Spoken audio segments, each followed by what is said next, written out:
I'm here today to talk with you about persuasion.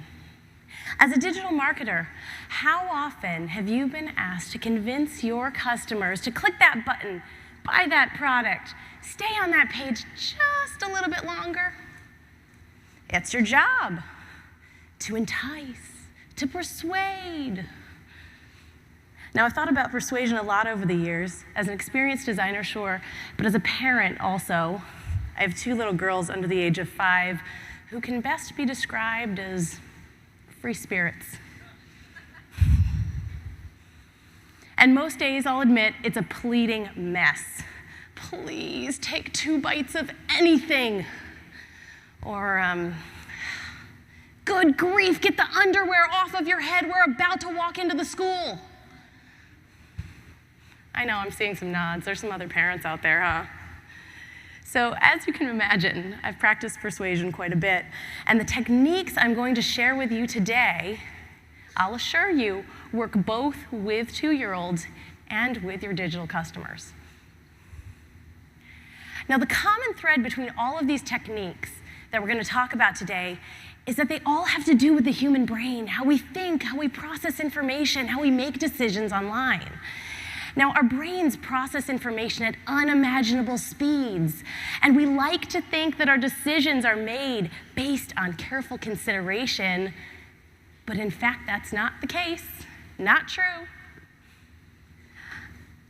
95% of our decisions are made unconsciously. Now, when making decisions online or anywhere else, there are 3 parts of the brain that are engaged. According to neuroresearchers, the first part of the brain that engages is your survival brain, also known as the lizard brain. Now, the survival brain is kind of a jerk. It processes every input around it and asks things like, can I eat it? Will it hurt me? Can I have sex with it?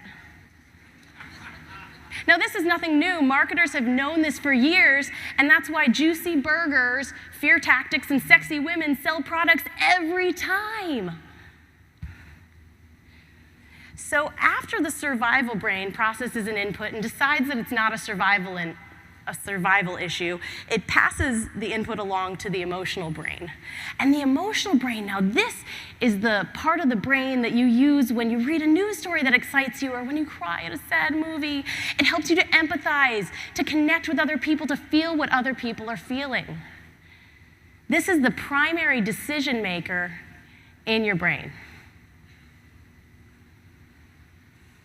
Now, after you've made a decision with your emotional brain, it's then and only then, pretty much, that your rational brain kicks in and makes up a justification for why you've just made the decision that you've made. Yes, that's right. The rational brain justifies decisions more than a politician. Do you remember those commercials on TV, the Save the Animal commercials? You know, the ones with the sad puppies and Sarah McLachlan? Yeah, let's take a look.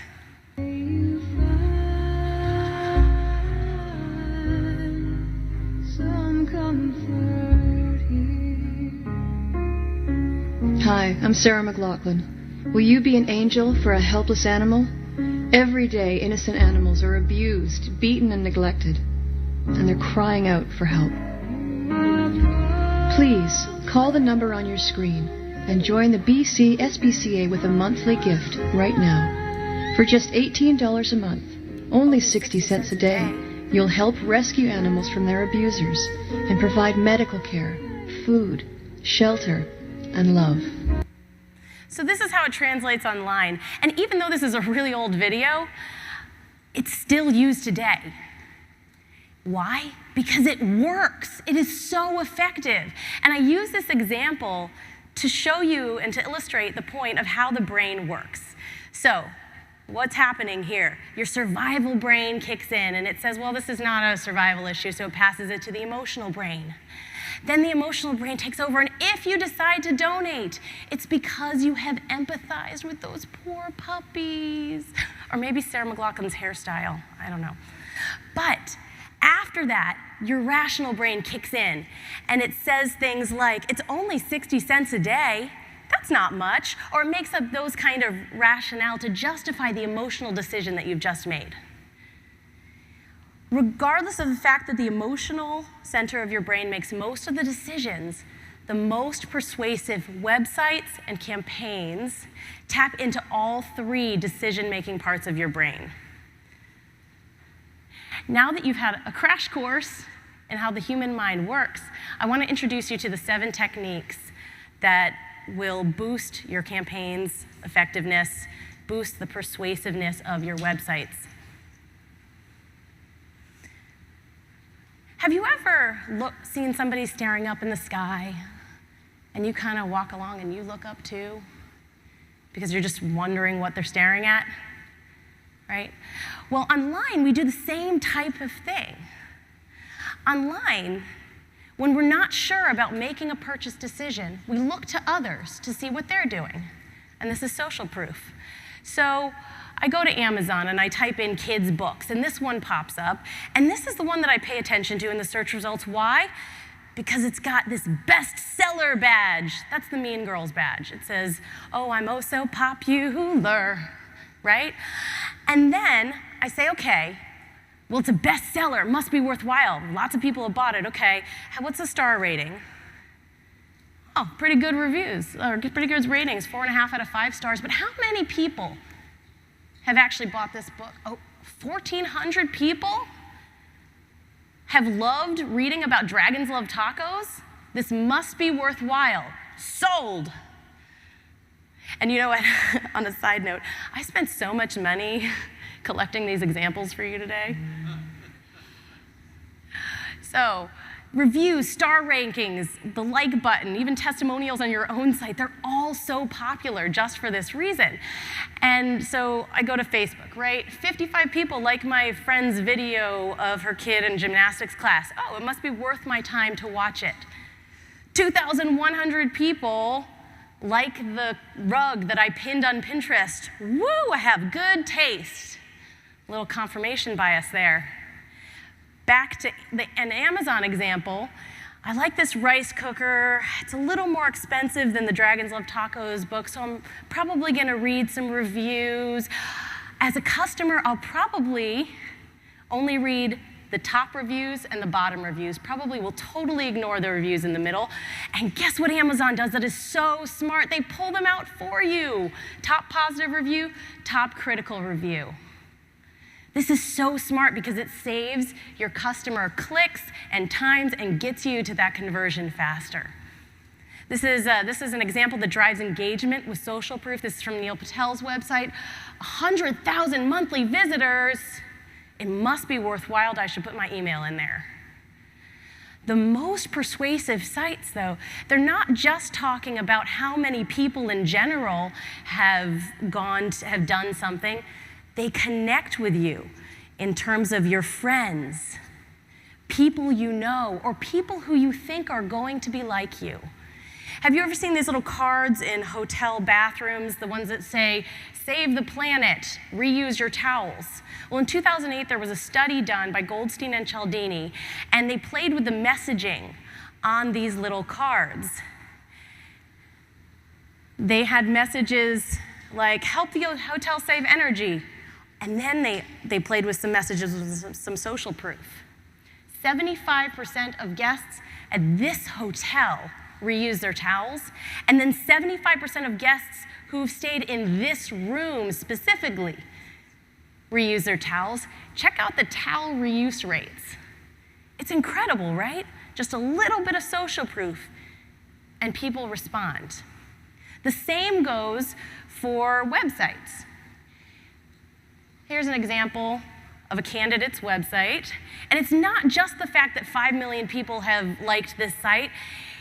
It's the fact that my buddy Rob and 52 of my other friends have liked this site. That's social proof. On the Red Cross's site, on their volunteer page, 25,000 people have donated. And then specifically, they're targeting nurses and nursing students to volunteer. So 15,000 nurses and nursing students have volunteered. If you are a nurse or a nursing student, you will say, "Hey, those are my people." and you'll be more likely to volunteer because of that messaging. Here's the Moz page. There's some great targeted social proof going on here. 35,000 customers? Well done, Rand. What can you say? Yeah, but check this out. Look at all these different logos that are up here. These may not be the biggest or most recognizable names, but they're likely, and tell me if I'm wrong, they're likely similar to the type of customers that Moz wants to target in the future. Right? Rand says yes. Scarcity. So another way to encourage social proof that's slightly nuanced is scarcity.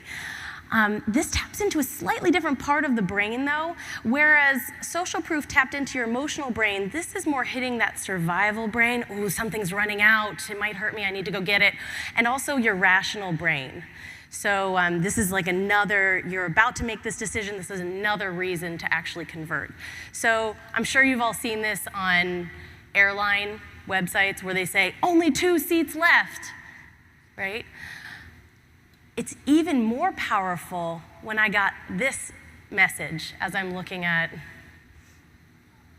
an airline flight. Only 2 seats left, and 3,000 other people are shopping for this exact same flight right now. Better get on that. It's a nice little comparison, and we'll talk about comparison in a few slides. What's even more powerful is that Orbitz takes this a step further and gives your survival brain a reason to breathe easy, less risk. You can cancel within 24 hours. Oh, I'll definitely book it now. I can cancel within 24 hours. Yet another reason to purchase. There's also a time-sensitive nature to scarcity. This sale ends on September 6th. Check this out, there's a countdown, and note that it's counting down by seconds, because you're not gonna stay on here and watch it count. You're not gonna stay on here for a full minute and watch it. Wiggly stuff is distracting, and your eye goes right to it, so you're gonna watch the seconds maybe and pay attention a little bit more if it's counting down in seconds. Amazon shouts, limited time offer. How about this one? Deal of the day with another countdown. Rooms are filling up quick. Better snag yours while they last. Now, what's worse than almost losing something? Losing it. We hate to lose. In fact, it feels worse to lose than it feels good to gain. That's the basis of the prospect theory, or loss aversion. It's connected to the survival part of your brain, again, that doesn't like us to take risks. Imagine you're in the market for a car. You see, oh, let me go back. You're in the market for a car, and ooh, it's a fancy example. So you go and to one of these car websites, and you're building your personal car. And you come to this, and it says panorama roof.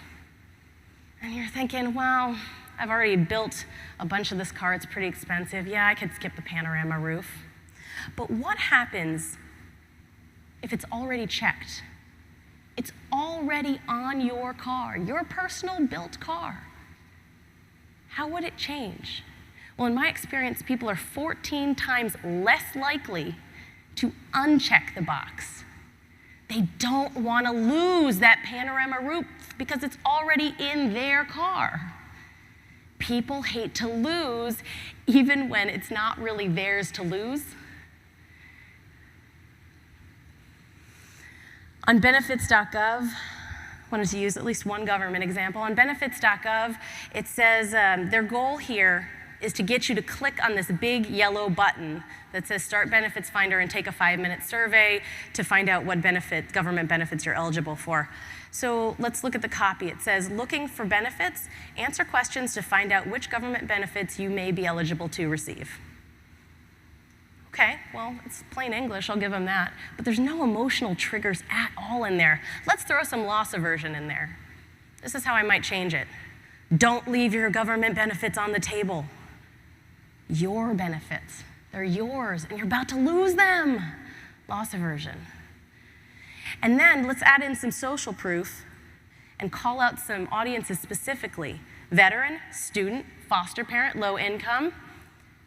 Take our questionnaire to find out what government benefits you're eligible to receive. That's going to get them more clicks. And now, what happens if people click that button and then they're dropping off the survey? They're not staying for the full 5 minutes to complete the survey. What could we do then? Well, we can compare that 5 minutes to something that seems a lot longer, and that's the next technique, comparison. We've got to make 5 minutes seem longer, and here's how we could do it. Oh wow, I'm going to have to read this real small for me. Finding government benefits you're entitled to is not easy. You'd have to dig through hundreds of government sites. It would take you forever. Now we're comparing 5 minutes to forever. So 5 minutes seems like a really short amount of time. You might not even find what you're looking for. On benefits.gov, we've put an end to that. We've consolidated the benefits from hundreds of government sites into one place, and all you have to do is answer a 5-minute survey. Let's do this. People are willing to spend the time when they're interested, but the setup's important. Another comparison example can be found in numbers, and sometimes with numbers it's called anchoring. You'll see that sometimes. $19.99 is crossed out. You will only pay $16.26 for this Lego set. Some websites show you the amount that you're saving in dollars. Some will show you the amount that you're saving in percentages. Now, this example specifically combines scarcity and comparison for this, sorry, not scarcity, this comparison with an emotional element,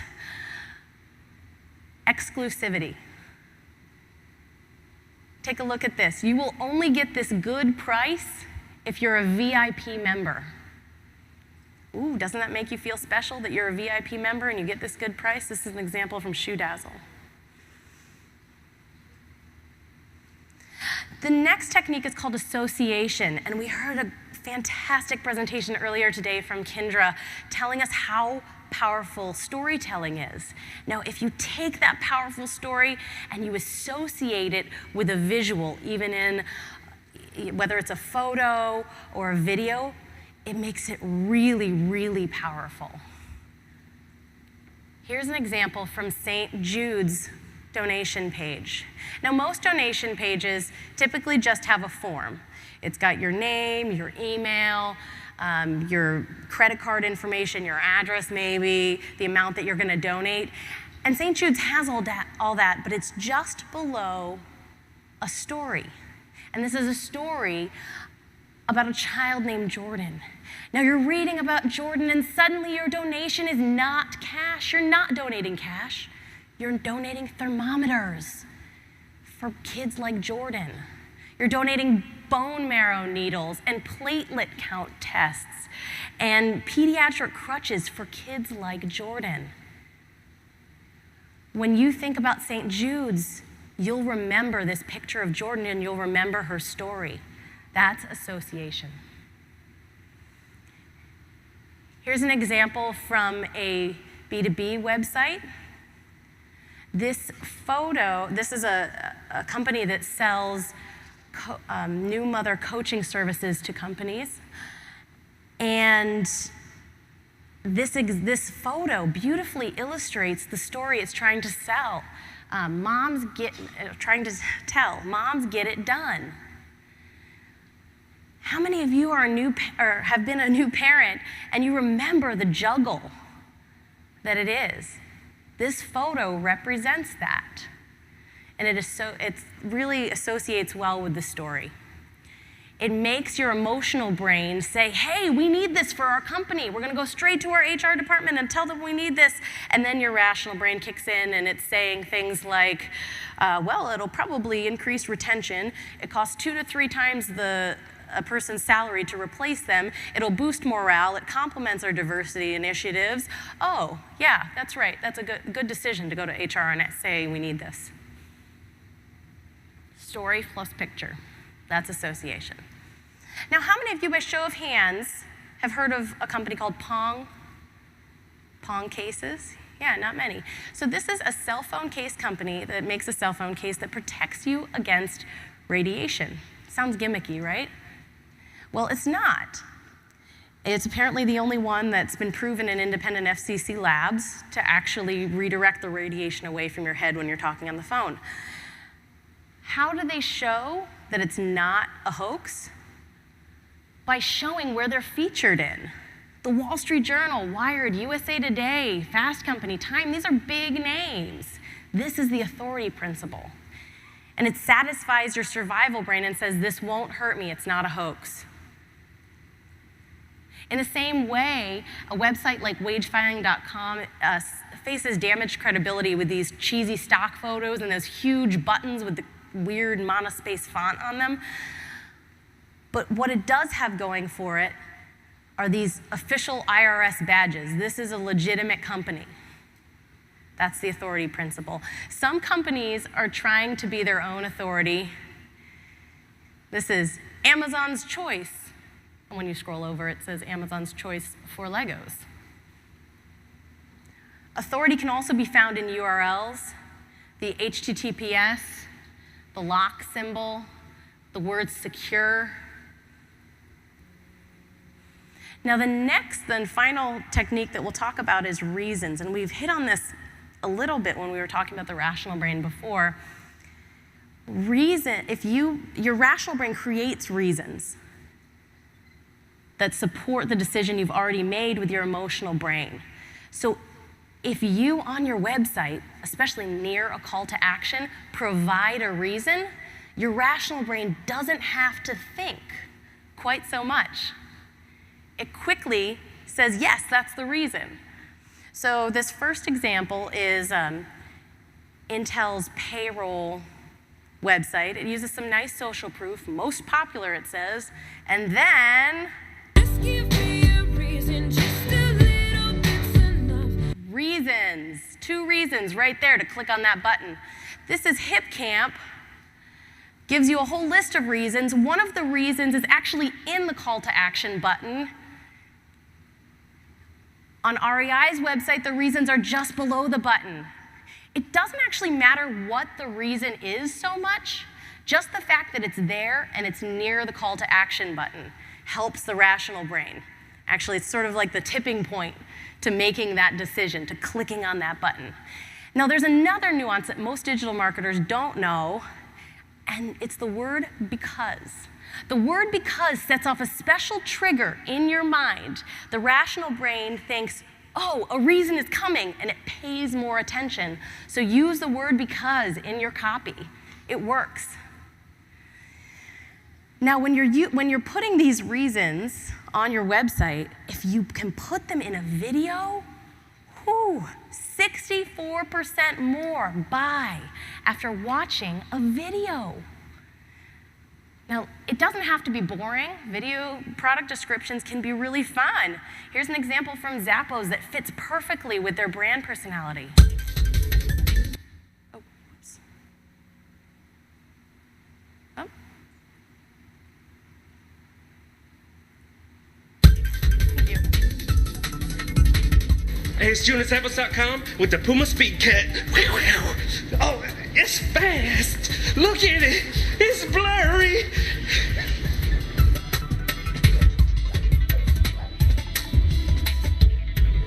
This shoe has soft suede pigskin and a full grain leather upper, and comes in many colors as well.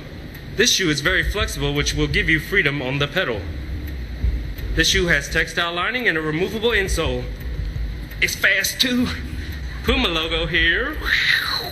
Puma logo here. And a Puma logo here. And Okay. It goes on and on. Go Google it. It's funny. Okay, so another one that does this really well is Theory 11. And they craft beautiful product descriptions where they're not describing it like Zappos. They're actually showing you how to use the product. So let's take a look.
low-key like 3 or 4 years now, so I'm excited to push it out and let you guys enjoy it. Peace.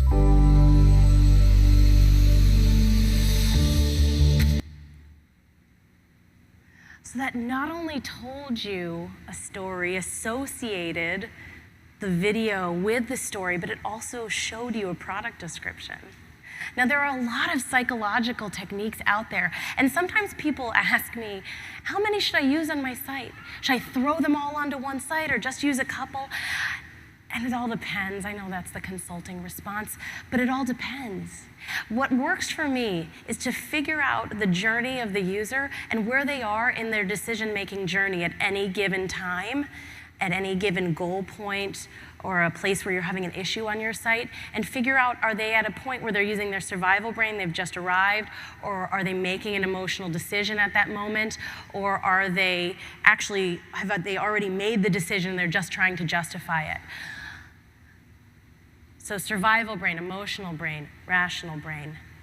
Now, let's look at a site that, actually, I found one site that uses all of the techniques that we've talked about today. So we'll take a quick look at that. This is called Ride. It's a website that sells a bike that can on-demand switch to, it's a normal bicycle that it can on-demand switch to an electric bike, so it'll go and you don't have to pedal. Immediately when you go to this site, you feel this sense of movement and freedom. You see social proof. They're specifically targeting young urban professionals. That's exactly who you're seeing in this video. Then it gets into reasons. Sweating optional. Kind of a funny reason. Some specs. It says things like it can go up to 20 miles an hour, a 25-mile radius. There's theft insurance provided. There's tech specs at the top.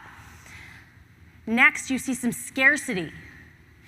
On that top banner right there, it says that the August and September production runs sold out, so you better book your spot now.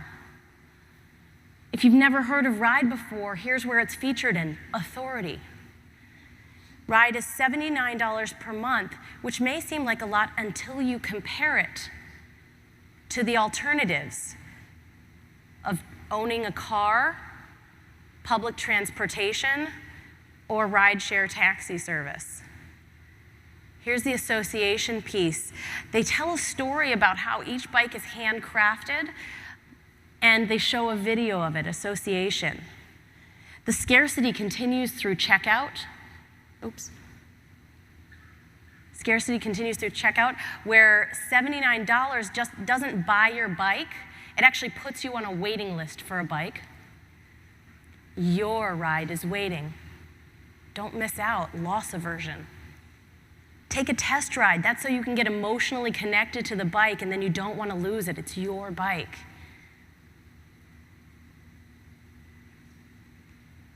So now that you understand how the human mind makes decisions, you understand these techniques,